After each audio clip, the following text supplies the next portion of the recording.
Hi guys, ഇന്ന് ഞാനിങ്ങനെ വീട്ടിൽ നിന്ന് തിരിച്ച് ജോലി സ്ഥലത്തേക്ക് പോവാണ്. അപ്പം ഞാൻ പോകുന്ന വഴി അതായത് കൂർഗ് വഴിയാണ് ഞാൻ പോകുന്നത്. അപ്പം നിങ്ങൾക്ക് ചുരമല്ലോ ഒന്ന് കാണിച്ചു തരാമെന്ന് ഓർത്തു. എൻ്റെ വീട് ഇരിട്ടിയിലാണ്. നമ്മൾ ഇരിട്ടീൻ്റെ അടുത്താണ് കൂർഗ് ചുരം സ്റ്റാർട്ട് ചെയ്യുന്നത്. അതായത് മടിക്കേരിയിൽ നിന്നാണ് ചുരം സ്റ്റാർട്ട് ചെയ്യുന്നത്.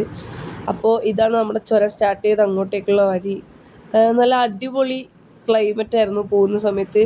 മഴയുണ്ടായിരുന്നു. മഴ പെയ്തു കഴിഞ്ഞാൽ കുറച്ച് കഴിയുമ്പോഴത്തേക്കും നല്ല രീതിക്ക് കോട വരാൻ തുടങ്ങും. അപ്പോൾ നമ്മൾ പോയി മടിക്കേരിൻ്റെ ഒരു നടുഭാഗം, അതായത് ഈ ഓറഞ്ച് കളർ അമ്പലമുണ്ട്, അമ്പലമാണ് നമ്മൾ ആ മലയുടെ നടുഭാഗം ആയിട്ട് കാണുന്നത്. അപ്പോൾ അതെല്ലാം കഴിയുമ്പോഴത്തേക്കും മഴയെല്ലാം പെയ്ത് നല്ല അടിപൊളിയായിട്ട് കോട കയറി തുടങ്ങി. ഇതാണ് നമ്മൾ അങ്ങോട്ട് പോകുമ്പോഴുള്ള വ്യൂ.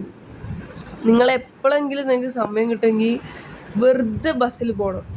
അടിപൊളി എന്ന് പറഞ്ഞു കഴിഞ്ഞാൽ അത്രയ്ക്ക് അടിപൊളിയായിട്ടുള്ളൊരു എക്സ്പീരിയൻസ് ആയിരിക്കും നിങ്ങൾക്ക്. ഞങ്ങളുടെ നാട്ടിലുള്ളവരെല്ലാം ചായ കുടിക്കാനും അങ്ങനെ ഇങ്ങനെയെല്ലാം പറഞ്ഞിട്ട് പോക്കുണ്ട്. പിന്നെ ഇതെന്ന് പറഞ്ഞു കഴിഞ്ഞാൽ നമ്മൾ ചുരം കയറിക്കഴിഞ്ഞ് പേട്ടക്ക്, അതായത് വീരാജ്പേട്ടക്ക് പോകുന്ന റോഡ്, ബസ് സ്റ്റാൻഡ്, വീരാജ്പേട്ട റോഡാണിത്. ബസ് സ്റ്റാൻഡ് എത്തുന്നതിന് മുമ്പുള്ള ഒരു വ്യൂ ആണിത്. അടിപൊളി എന്ന് പറഞ്ഞാൽ നല്ല അടിപൊളി വ്യൂ ആണ്. അപ്പോൾ ഞാനോർത്ത് കണ്ടപ്പോൾ വീഡിയോ എല്ലാം എടുത്ത് നിങ്ങൾക്ക് കൂടി കാണിച്ചു തരാമെന്ന്. പിന്നെ ഞാനൊരു full day in my life ട്രാവലിൻ്റെ എടുക്കാൻ വിചാരിച്ച, പിന്നെ വീഡിയോ വന്നില്ല.